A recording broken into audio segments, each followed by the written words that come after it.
A year ago, we wholeheartedly vowed our love to one another. I made a commitment in my heart to share my life with this gentle-hearted man. However, post-marriage, his demeanor underwent a complete transformation. The affectionate partner I once knew seems to have vanished into thin air. Now, my husband regards me not as his beloved, but merely as a domestic servant. Just listen and remain silent has become his mantra. I ponder how much longer I can endure this existence. Little did I know then that a glimmer of hope would illuminate my path. My name is Michelle Jenkins, age 28. By day, I serve as a secretary in my father's company, while shouldering the responsibilities of a homemaker. My father, having inherited the business from my grandfather 2 years prior, has always kept me at arm's length from suitors who are often attracted by wealth. I had grown weary of pretentious suitors and had stopped divulging my family background. Then I crossed paths with David.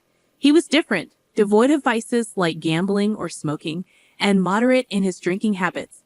He professed his love for me openly, filling me with hopes of a blissful future together. Despite my reservations, I chose to keep my lineage a secret, succumbing to my father's protective instincts.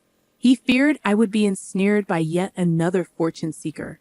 Reluctantly, I agreed to reveal the truth after a year, as per my father's counsel. Thus, David and I exchanged vows under the shadow of my concealed identity. Yet, a year into our marriage, I still conceal the truth from him. For David is no longer the tender soul I fell in love with. His demeanor turned frigid and distant, his once endearing traits replaced by unrelenting criticism. Every aspect of my existence seemed subject to his disparagement, be it the meals I prepared or the household chores I diligently attended to. His demands grew increasingly unreasonable, his temper more volatile. The affectionate gazes were replaced by menacing glares. My attempts to reason were met with outbursts of rage. The joy I had envisioned in our union has been replaced by a suffocating atmosphere of tyranny. As I reflect upon our tumultuous journey, I am left questioning how much longer I can endure this oppressive existence. I found myself detained at work, and it was well past 7 p.m. by the time I finally arrived home. Upon announcing my arrival, I was met with a barrage of accusations. "You're late? What time do you call this?" he bellowed. I attempted to explain, "I'm sorry, work just became overwhelming. I'll start dinner right away." But my words were met with scorn. "A mere secretary like you doesn't have enough work to justify staying late," he retorted dismissively. Despite my protests that I was handling additional accounting tasks, his tirade continued. "Don't talk back to me. It's unthinkable for a woman to return home later than her husband. Next time, if you're later than me, you're quitting your job." Cowed by David's threats, I remained silent, suppressing any impulse to stand up for myself. Looking back, I questioned whether I should have mustered the courage to leave him sooner. But the weight of parental expectations loomed large in my mind. I had married in secrecy, unwilling to disappoint my parents. And so, I bore the burden of my marital woes alone. Then, one day during a break at work, my father summoned me to the reception room. Accustomed to assisting him as his secretary, I entered to find him waiting, wearing a contented smile. "What's up?" I inquired, puzzled by his expression. "It's been a year since you married David, hasn't it? I believe it's time to honor our agreement and reveal the truth to him," my father remarked gently. Struggling to mask my inner turmoil, I admitted, "Yes, we did make that promise. Things are a bit complicated right now." Concern etched across my father's face. He reached out to reassure me. "Did you and David have a disagreement? Newlyweds often face challenges, but your mother and I weathered our fair share of storms too. And look at us now, still happily together." "I'm sure you'll be okay, Michelle," my father reassured me, his voice tinged with concern. "It's not exactly a fight. Don't worry, everything will be all right. I mean, every couple has their share of arguments, right?" "Well, I suppose you're right," I conceded, trying to downplay the situation. "Anything else bothering you?" he inquired gently. "No, nothing really. I'm okay. But I guess I want to wait for things to settle down a bit before I talk to him," I replied hesitantly. "Don't let it get you down too much." A little marital spat is pretty common, my father offered, evidently believing our discord to be minor. Unwilling to burden my parents with the truth about my strained relationship with David, I had kept them in the dark until now. Consequently, my father seemed to think everything was going well between us. "Well, you better make up with David soon," he advised before leaving the room, leaving me alone with my swirling emotions. I wrestled with the dilemma of how to navigate my increasingly troubled marriage without alarming my parents. Yet I knew I couldn't keep the facade up forever. That evening, I resolved to confront David. As he returned home and I finished preparing dinner, I broached the delicate subject. "David, there's something I want to talk about," I began tentatively. "Huh? I'm tired, you know," he grumbled, clearly disinterested. "It's important. Look, we're married, right? I want our relationship to be equal and for us to enjoy our lives together every day," I persisted. "Equal? What are you talking about?" "There's no way you and I are equal," he retorted dismissively, seizing my hair and pulling it harshly. "Ouch!" I cried out, tears welling up in my eyes. He continued to grip my hair tightly.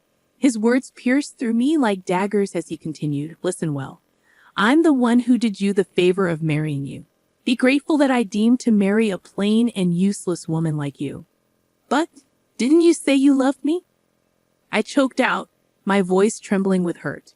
"Don't make me laugh," he sneered, his contempt palpable.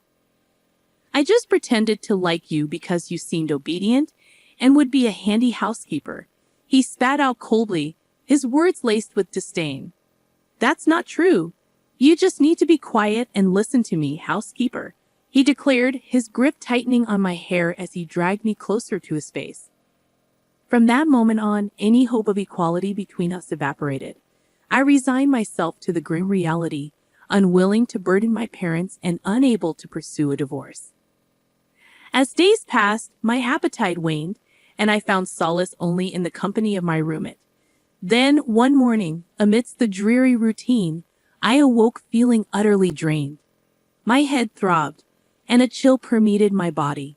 Taking my temperature, I discovered it had soared to a staggering 104 degrees Fahrenheit. Summoning what little strength remained, I called out to my husband, "David, I'm sorry, but I don't think I can make breakfast today." "What? Why not?" he snapped, his irritation palpable. "I got a fever of 104. I'm in so much pain. Can I just stay in bed for the day?" I pleaded. At this, he emitted a long-suffering sigh before unleashing his wrath, slacking off chores because of a stupid fever. "Get to work, you good-for-nothing." "But please forgive me, I'm really sick," I implored, my voice trembling with weakness. "Shut up! Stop making excuses. You're just a housemaid. Don't you dare defy your master," he bellowed, his words stinging with contempt. "Please, just for today, I'm begging you," I pleaded once more, but he merely clicked his tongue in disdain, slammed the door shut, and stormed out of the room. Left alone, my hands shook, and my body trembled uncontrollably, a prisoner to both sickness and despair. I came to a stark realization of just how close to the brink I was being pushed. If I continued down this path, I feared I would truly break down. The relentless pressure of living like this threatened to consume both my body and soul. I knew I needed to take action, but the question remained. What could I possibly do? My fever-addled mind struggled to conjure a solution amidst the haze of exhaustion. Perhaps it was the culmination of prolonged stress, but before I could formulate a plan, I succumbed to sleep once more. Several hours later, I was abruptly jolted awake by the thunderous sound of my husband's voice. "Hey, didn't I tell you to wake up, you dumb woman?" he roared. David?" I stammered, glancing outside to find darkness had descended. Though my fever had somewhat subsided, my body felt weighted, and a dull ache persisted in my head. Despite my condition, he unleashed his fury. "I called you multiple times. What are you doing sleeping?" "Called? I must have missed it," I faltered, struggling to comprehend. "I sent you a text, saying I'm bringing my boss home. Prepare drinks and snacks, didn't I?" he demanded, his tone seething with impatience. "Wait, you knew I was sick today, right? And yet you brought your boss home?" I questioned, incredulity lacing my words. I invited him to continue drinking at home. My promotion depends on this. Get up and get things ready now, he commanded, seizing my arm and dragging me towards the kitchen. No, I can't. I'm still in my pajamas, and I'm not feeling well at all. I protested weakly, futilely resisting his forceful grip. Shut up! Just get out here now, he barked, leaving me little choice but to comply. With a heavy heart and aching body, I trudged into the kitchen, where I was met with the daunting task of entertaining his boss. As he hurriedly greeted his guest, I couldn't help but overhear their conversation from the entrance. Are you sure this is okay this late? I'm sure your wife wouldn't appreciate. His boss's voice trailed off, echoing my unspoken concerns. I don't have a wife, just a housemaid, my husband declared casually, dismissing my presence entirely. Housemaid? Sort of like a main wife, you could say. But please don't mind, he added, ushering his boss into the living room. Caught off guard, I stood there in my pajamas, devoid of any makeup, feeling a flush of embarrassment wash over me. Nice to meet you, I managed to mumble, bowing my head in apology. My husband is always telling me about you. I apologize for my appearance. I'm the section chief, Mr. Smith. I'm sorry for intruding so suddenly. Please, don't mind me. I'll prepare something right away, Mr. Smith responded courteously. As I retreated to the kitchen, concealing my face, my husband's harsh voice pierced through the air. Hey, get a move on and make something. You're absolutely useless, he scolded. I'm sorry, just wait a little bit longer, I replied meekly, attempting to quell his ire. Instead of opening your mouth, move your hands. Despite Mr. Smith's presence, my husband continued his disparaging remarks. You're really useless, he muttered under his breath, each word like a dagger to my already wounded pride. In the brief moment my husband excused himself to the bathroom, Mr. Smith leaned in to address me. Excuse me, he began tentatively. Startled, I turned to face him, my heart racing with apprehension. Yes, is there something you need? I asked, trying to maintain composure despite my inner turmoil. You're the daughter of CEO Allen, aren't you? He inquired, catching me off guard. How did you? I trailed off, my mind racing to comprehend his revelation. I had previously visited your father's company regarding a business deal. You served me tea then, didn't you? Mr. Smith continued, his words sending a jolt of recognition through me. Wait, you were from that time? I murmured, realization dawning upon me. I usually attended all interactions with our business partners. Each time, he confirmed, his expression somber yet inquisitive. As I served tea, I was introduced as Mr. Allen's daughter, and Mr. Smith's recognition struck me. David's workplace had recently become a client of my father's company, yet I hadn't disclosed to my father that David worked for Smith. Glancing towards the bathroom, Mr. Smith lowered his voice to a hush. What's up with your husband's behavior? Is he always like this at home? Yes, unfortunately, I admitted, shaken by the sudden candor. I can't believe what you've been through. Why haven't you told Mr. Allen? He questioned, concern evident in his voice. Regardless, we can't let this continue. Leave it to me. With resolve in his eyes, Mr. Smith swiftly gathered his belongings and departed, leaving me feeling as if a weight had been lifted. It was a moment of profound relief, as if I had finally found an ally. However, upon David's return from the bathroom, he was furious to find Mr. Smith gone. Why didn't you stop him, you good for nothing? He bellowed. Despite his rage, I chose to trust in Mr. Smith's assurance and endure. Several days later, I was summoned by my father to the company's reception room, where I found both Smith and a pale-faced David. Confused by the unexpected gathering, I waited anxiously as the atmosphere grew tense. My father's stern expression betrayed his disappointment as he addressed me. I heard from Smith that you've been treated horribly by David, haven't you? I faltered, overwhelmed by the weight of the moment. I understand you're kind-hearted and wanted to avoid worrying me, didn't you? My father continued, his tone softening with understanding. Dad, thank you. I managed, my voice choked with emotion. Smith bowed his head in acknowledgement, and my father's gaze turned to David, his words cutting like ice. David, I can't believe you turned out to be such a scumbag.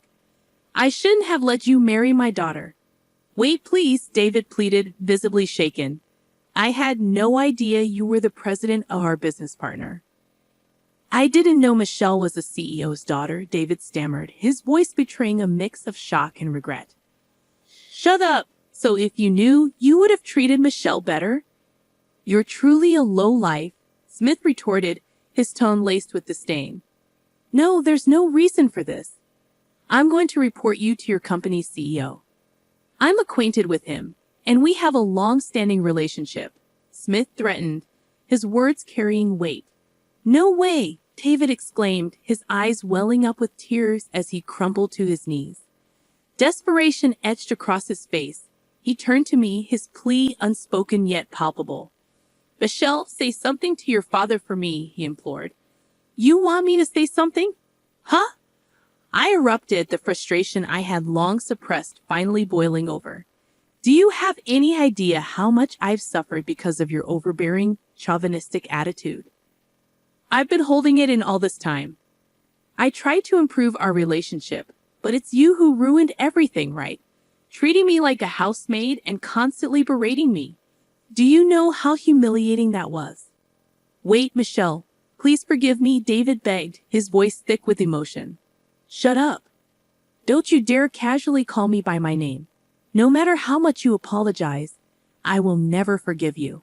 I don't care if you fall into hardship. You get what you deserve. If you understand, never show up in front of me again. Stay out of my life forever, I declared, my resolve unwavering. At the end of my outburst, David broke down in uncontrollable sobs. Smith, with a firm grip on David's arm, bowed and left the reception room. Subsequently, David and I got divorced. When my father informed David's company president about the incident, he lost his job as well. It appeared that David had displayed a poor attitude at work and was consequently fired. Given these circumstances, he didn't receive any severance pay. Following the divorce, David apparently moved back to his parents' house. However, his in-laws were already aware of the incident. I heard his father gave him a stern scolding and kicked him out of the house. Now he seems to be working tirelessly at a factory where he can live in. He probably doesn't have much of a cushion since he has to make alimony payments to me. On the other hand, after the divorce, I moved back to my parents' house. Now, I've completely recovered and am focusing on my job. Since then, I've been meeting Smith regularly, and we have a good relationship. I'm not considering remarrying yet, but if I do someday, I want someone like him. When that time comes, I hope to build a happy family.